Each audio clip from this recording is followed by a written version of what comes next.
Hi friends, welcome to नव classes. I am Navdeep Kaur और आज हम free demo research proposal synopsis के कोर्स में आपके साथ डेमो ले रहे हैं, डिस्कस कर रहे हैं कि किस तरीके से नया कोर्स चलने वाला है।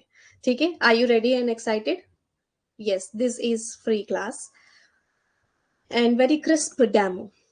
सो गाइस देखो, रिसर्च प्रपोजल का रिसेंटली हमने कोर्स कंप्लीट किया है और अब ये नया कोर्स है जो कि हाँ बिल्कुल स्टार्टिंग से मैं आपको पूरा समझा रही हूँ कि कैसे होने वाला और कैसे नहीं, वो समझा रहे हैं हम।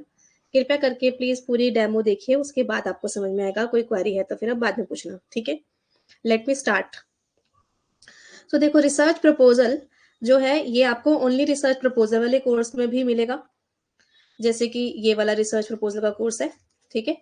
या फिर रिसर्च मेंटरशिप वाले कोर्स में भी मिलेगा।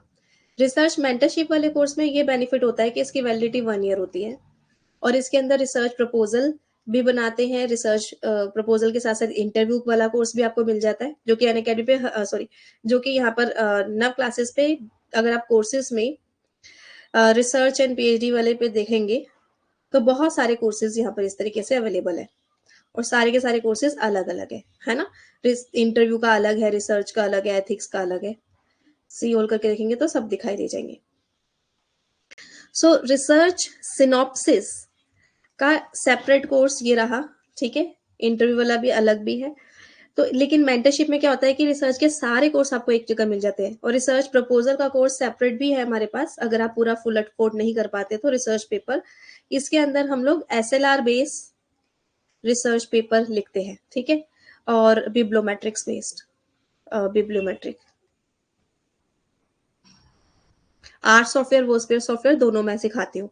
ये जो सिनॉप्सिस वाला प्रपोजल वाला कोर्स है इसमें भी बिब्लोमेट्रिक्स सिखाया हुआ है। एसएलआर बिब्लोमेट्रिक्स के थ्रू भी सिखाती हूँ मैं, ठीक है? सिनॉप्सिस में भी करते हैं और वहां पर लेकिन पेपर जो है वो लिखने का तरीका अलग होता है, सिनॉप्सिस लिखने का तरीका अलग होता है, इसलिए डिफरेंट है। अब उसके बाद इम्पेरिकल पेपर भी होता है। तो अगर आप जैसे पूरा मेंटरशिप का कोर्स लेते हैं तो इसके अंदर पहले आप जैसे स्टार्टिंग है तो फर्स्टली आप रिसर्च सिनॉप्सिस प्रपोजल बनाइए।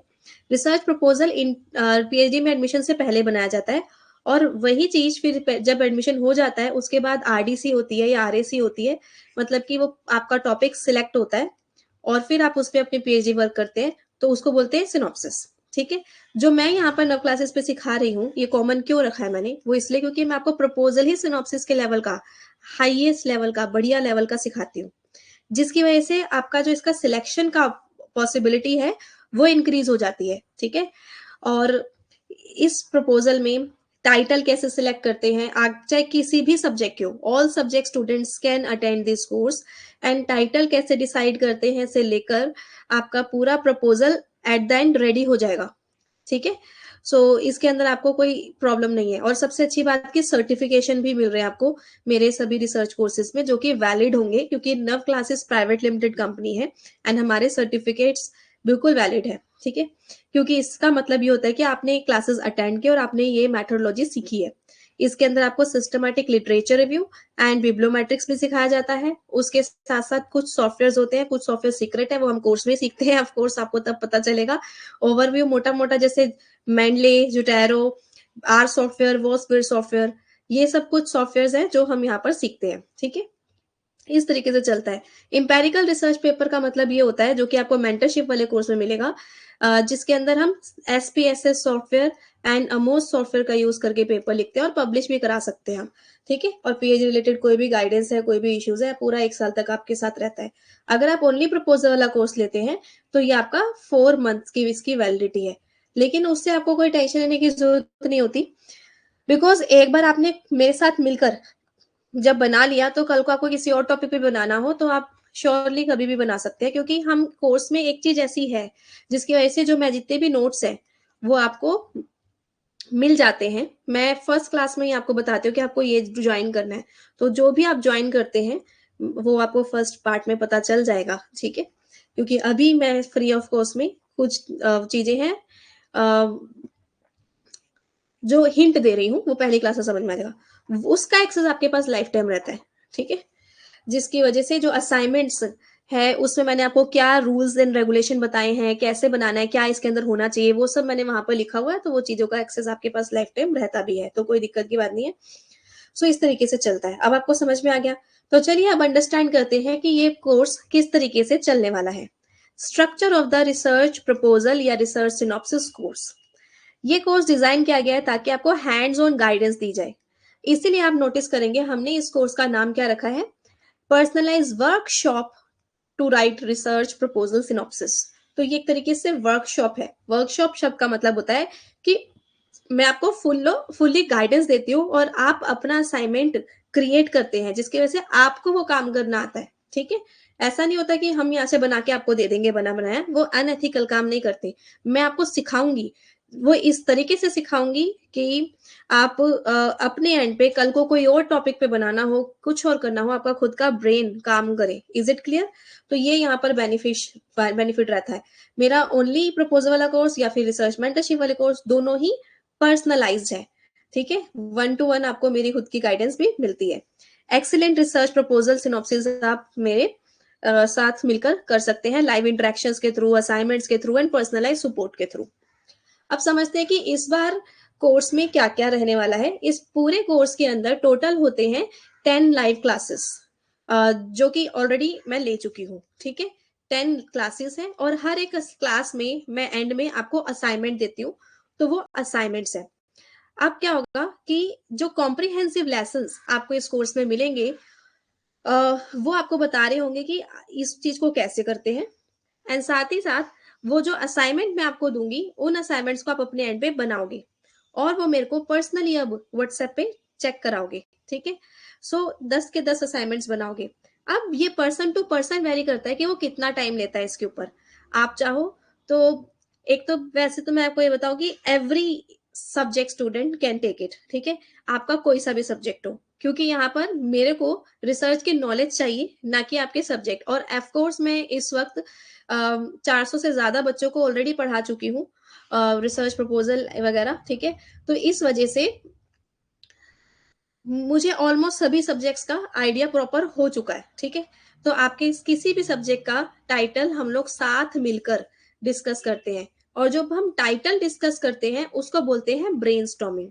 ब्रेनस्टॉर्मिंग शब्द का मतलब क्या है कि पहले आपने फर्स्टली स्टेप्स क्या होंगे, फर्स्ट स्टेप ये होगा कि आपने वीडियो 1 पार्ट 1 देखना है आराम से। जैसे ही आप कोर्स परचेस करेंगे उसमें आपको सीखने को मिलेगा कि अपने रिसर्च के टॉपिक को सर्च कैसे करते हैं, मैंने ही सिखाया हुआ है।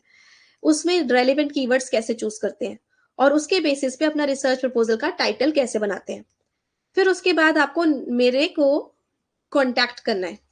मेरा पर्सनल नंबर फर्स्ट वीडियो में दिया हुआ है। ठीक है, फर्स्ट वीडियो आप देखोगे तो उसमें दिया हुआ है, प्रोवाइडेड फॉर द गाइडेंस।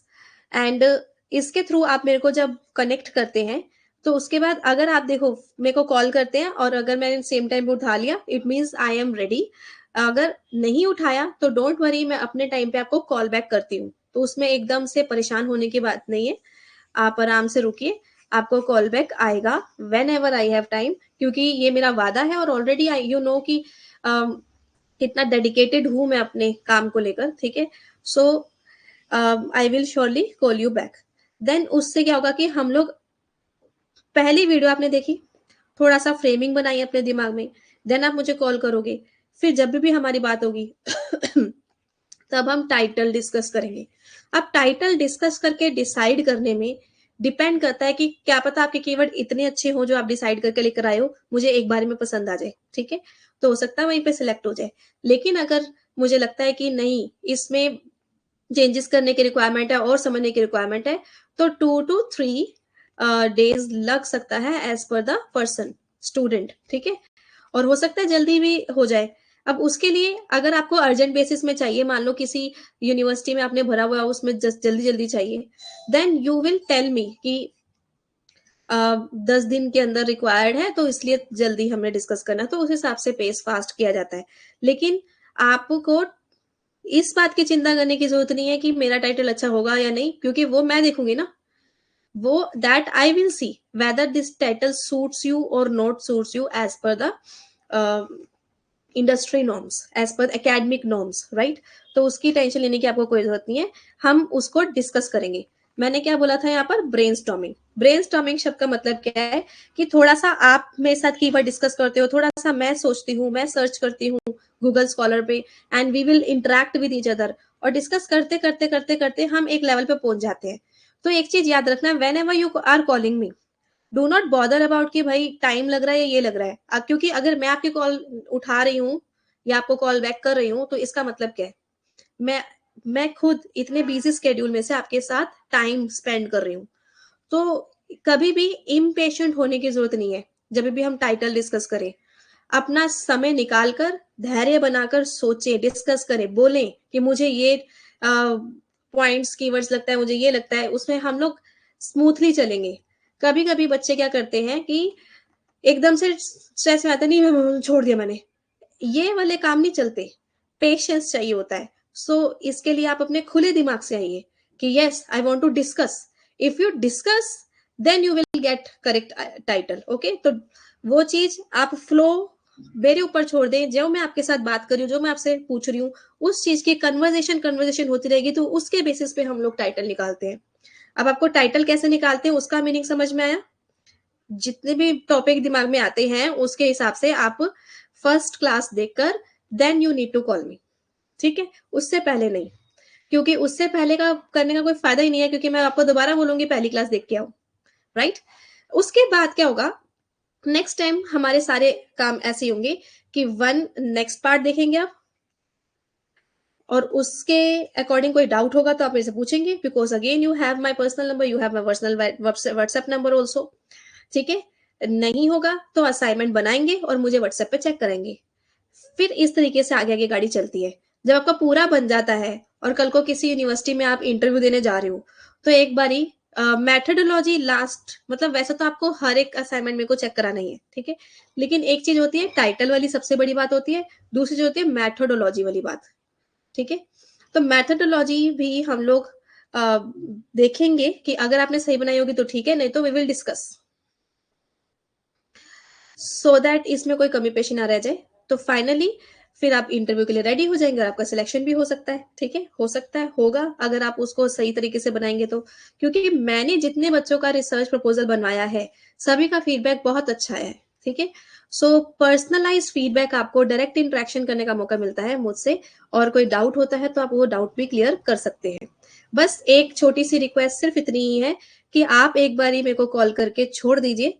मेरे पास मिस कॉल आ जाएगी, यानी कि वो रेड कलर की जो फोन में दिख जाती है, मैं अपने आप अपने टाइम पे कॉल बैक करूंगी, और कॉल बैक करूंगी जरूर, उसकी टेंशन ना लीजिए आप। उसमें ये मत सोचिए मैंने पैसे दिए फोन क्यों नहीं उठाया। You should respect my time and I should respect your time also. So when ever I have time I will surely call you back. ठीक है, मैं आपको दोबारा कॉल भी करूंगी। यहां तक कहानी पूरी समझ में आ गई है? यस। पहले देखो पहली क्लास, बाद में मैम से होगी बात। क्या बात है, ये तो शायरी बना दी विश्वजीत ने। ठीक है, अभी आपको पास कोई और डाउट है? नहीं है? ठीक है, तो इस तरीके से ये जो हमारा कोर्स है, ये कोर्स चलने वाला है किस बेसिस पे? Live personalise interaction with me, जो कि हम कॉल पे करेंगे, plus 10 videos which are already uploaded in the course, plus 10 assignments. हर वीडियो के आखिरी में ही मैं असाइनमेंट देती हूँ जो आपको करके दिखाना होता है। अब इसमें टाइम ड्यूरेशन कितना चाहिए? अब एक असाइनमेंट को बनाने के लिए कम से कम लग के टिक कर बैठकर 3 आवर्स चाहिए हो सकते हैं, 2 से 3 घंटे। ठीक है, अब वो चाहे पर डे लगाओ, चाहे आप हफ्ते में एक दिन लगाओ, तो ये अब पर्सन टू पर्सन डिपेंड करता है कि उसके पास कितना टाइम है। समझ गए? फॉर एग्जाम्पल कोई पर्सन 2 दिन में 3 घंटे लगाता है या 1.5 घंटे लगाता है, ठीक है, क्योंकि आपको दिमाग लगाना है ना उसमें। सो 20 असाइनमेंट्स 20 डेज में क्लियर कर सकता है, कोई पर्सन 1 महीने में कर सकता है, कोई पर्सन रोज का एक असाइनमेंट करके दिखा रहा है तो वो 10 दिन में बन सकता है। तो कम से कम in any case research proposal को करने में 10 दिन तो चाहिए ही चाहिए। और अगर आप आराम आराम से भी चलो तो इसको 1 मंथ टू 1.5 मंथ में बच्चे बना लेते हैं। 1.5 महीने में भी पूरा प्रपोजल अच्छे से रेडी हो जाता है, बिल्कुल आराम आराम से, स्मूथली स्मूथली भी अगर आप चलना चाहते हो तो भी। ठीक है, अभी यहाँ पर आपको सारे डाउट्स क्लियर हो गए? शुक्रिया मैम, शुक्रिया, वेरी गुड, नो डाउट। सो लग जाओ, शुरू हो जाओ नव क्लासेस में। अब आप रिसर्च प्रपोजल का कोर्स या रिसर्च मेंटरशिप का कोर्स कोई भी लेते हो तो फर्स्ट क्लास देखकर उसके बाद आपको मुझे कॉल करना है, फिर वी विल डू। कितने पेजेस का एक असाइनमेंट बनती है? गलत क्वेश्चन। ये पेज पे डिपेंड नहीं करता है, टॉपिक पे डिपेंड करता है, ठीक है? जैसे हम एक बार टाइटल पेज बनाते हैं, फिर मैंने कुछ प्रैक्टिस करने को दिया। ये रिसर्च पेज नहीं भर रही, मतलब मुझे समझ नहीं आ रहा आप ऐसे लिख रहे हो या रिसर्च प्रपोजल बना रहे हो। रिसर्च प्रपोजल की हेडिंग्स आ रही है कि एक दिन में मैंने ये काम दिए है, तो वो होमवर्क करेंगे, ठीक है? टॉपिक मैं दूंगी नहीं। अगेन आप गलत सोच रहे हैं। मैंने क्या लिखा है यहाँ पर? टॉपिक हम डिसाइड करेंगे ब्रेनस्टॉर्मिंग से, एक दूसरे से डिस्कस करके, क्योंकि सब बच्चों को सेम टॉपिक नहीं दिया जाता। सब टॉपिक सब स्टूडेंट्स का टाइटल अलग होता है, ठीक है, as per your area of interest. तो इसलिए we will discuss with each other, then we create our own topic. समझ में आ गया? मेरे साथ बिल्कुल एथिकल तरीके से चलता है। ऐसा नहीं है कि मैंने एक विश्वजीत को टॉपिक बनवा दिया तो कल जागृति को सेम दे दूंगी। ये मेरा तरीका नहीं है। हमारा मेथड है, आपका एरिया ऑफ इंटरेस्ट क्या है, उसके बेसिस पे हम लोग टाइटल डिस्कस करते हैं। मुझे पसंद आया आपका एरिया ऑफ इंटरेस्ट तो मैं उसके आगे चलूंगी, मुझे पसंद नहीं आया, इंडस्ट्री के हिसाब से खराब हुआ वो, तो भी मैं बोलूंगी कि भाई अब कुछ और ढूंढ के लाते हैं, और वो कैसे ढूंढना है उसकी गाइडेंस भी मैं आपको देती हूँ कि इस तरीके से आप ढूंढें, ठीक है? और फिर नेक्स्ट टाइम दोबारा मेरे साथ मीटिंग करें, तो इस तरीके से हमारी 1-to-1 इंटरेक्शन होती है। रिसर्च प्रपोजल रिसर्च सिनॉप्सिस के लेवल का होता है मेरा, मतलब हाईएस्ट लेवल का होता है, जिसकी वजह से जो जहाँ पर आप इंटरव्यू में जाते हो तो वहां पर उनको पता चलता है, अच्छा ये स्टूडेंट्स को ऑलरेडी ये सारी चीजें आती है, जो कहीं ना कहीं पीएचडी करने के बाद लोग सीखते हैं। तो इस वजह से ही मेरे स्टूडेंट का सिलेक्शन जो है वो ज्यादा हाई चांसेस होते हैं उसके सिलेक्शन के, क्योंकि आपको वो चीजें ऑलरेडी आती होती है, ठीक है? सो कुछ यूनिवर्सिटी पहले से ही एरिया दे देती है, उनपे क्या करना है, हाँ, तो उनके एरिया के अकॉर्डिंग टॉपिक डिसाइड करना है। तो ये तो जब हम पहली इंटरेक्शन करेंगे एक दूसरे के साथ, तब डिसाइड होगा अनन्या। इज इट क्लियर कि क्या टाइटल है? कुछ यूनिवर्सिटीज पहले से कुछ एरियाज देती हैं, तो उनके हिसाब से फिर उनके अकॉर्डिंग हमें टाइटल डिसाइड करना होता है, या फिर अगर नहीं देते तो अपने अकॉर्डिंग डिसाइड करना होता है। Is it clear? Law faculty का पीएचडी का फॉर्म फिल किया है, ठीक है? ठीक है, तो मेरे पास सारे स्टूडेंट्स आते हैं सभी सब्जेक्ट के, तो कोई इशू नहीं है। All students can connect with me. So thanks to everyone. So आज के लिए इतना ही, और बाकी अपने फ्रेंड्स वगैरह के साथ भी शेयर कीजिएगा जो भी रिसर्च प्रपोजल या पेपर बनाना चाहते हैं तो। और मेरे हिसाब से अगर आप अफोर्ड कर सकते हैं तो रिसर्च मेंटरशिप वाला ज्यादा बेटर ऑप्शन है, बिकॉज देखो, चाहे 10 दिन में चाहे 1 महीने में, जितनी देर में भी आपने पहले रिसर्च सिनॉप्सिस बना लिया, बनाने के बाद इंटरव्यू वाली वीडियो देख ली, उसके बाद हम लोग एसएलआर बेस्ड पेपर पे आते हैं। और आप एसएलआर बेस्ड पेपर, मतलब मेरा मेथड यही है जैसे अभी मैंने बताया, वो बनाएंगे मेरे साथ मिलके, उसको आप पब्लिश करने के लिए आगे भेज सकते हैं या फिर किसी को कॉन्फ्रेंस में प्रेजेंट कर सकते हैं। फिर उसके बाद आप इंपेरिकल पेपर पे काम करना शुरू कर देंगे। तो ऐसे करके आपके पास 1 साल का टाइम है, चाहे आप जितने मर्जी पेपरों पे काम करें, जितने मर्जी प्रपोजल्स पे काम करें, और आपका एपीआई स्कोर भी इंक्रीज करने में आपको बेनिफिट मिलता है, ठीक है? और कोई भी कोर्स लेते हैं तो उसके 1 मंथ के बाद आपको नव क्लासेस ऐप में होम पेज पे ही यहाँ पे 3 लाइन्स है, यहाँ पे फिर सर्टिफिकेट्स का ऑप्शन है। सर्टिफिकेट्स आपको मिल जाते हैं, ताकि आप कहीं ऑफिशियली यूज करना चाहते हैं तो इन सर्टिफिकेट को यूज कर सकते हैं रिसर्च वाले कोर्सेज में, क्योंकि ये इसको आप रिसर्च कोर्स नहीं बोलेंगे, फिर वर्कशॉप बोलेंगे, क्योंकि हमने नाम भी वर्कशॉप रखा हुआ है, या फिर मेंटरशिप प्रोग्राम बोलेंगे, जिसकी वजह से इन कोर्सेज की वैल्यू और भी ज्यादा बढ़ जाती है, क्योंकि वर्कशॉप या प्रोग्राम्स का मतलब होता है कि स्टूडेंट ने खुद अपने एफर्ट्स लगाकर कुछ चीजें सीखी हैं साथ में, तो इसकी वजह से इसमें इसमें आपकी भी हैंड्स ऑन लर्निंग हुई है, ठीक है? तो इस वजह से, do you help in proposal for PhD foreign countries also? Yes, proposal methodology is same for all countries. My students are already enrolled in German universities also. So if you want, we can also connect for any kind of university, because my level is already way high than any other synopsis or papers or proposals. ठीक है? Okay. So thank you and have a nice time. Stay blessed. All subject का मतलब संगीता, सारे subjects. Thank you.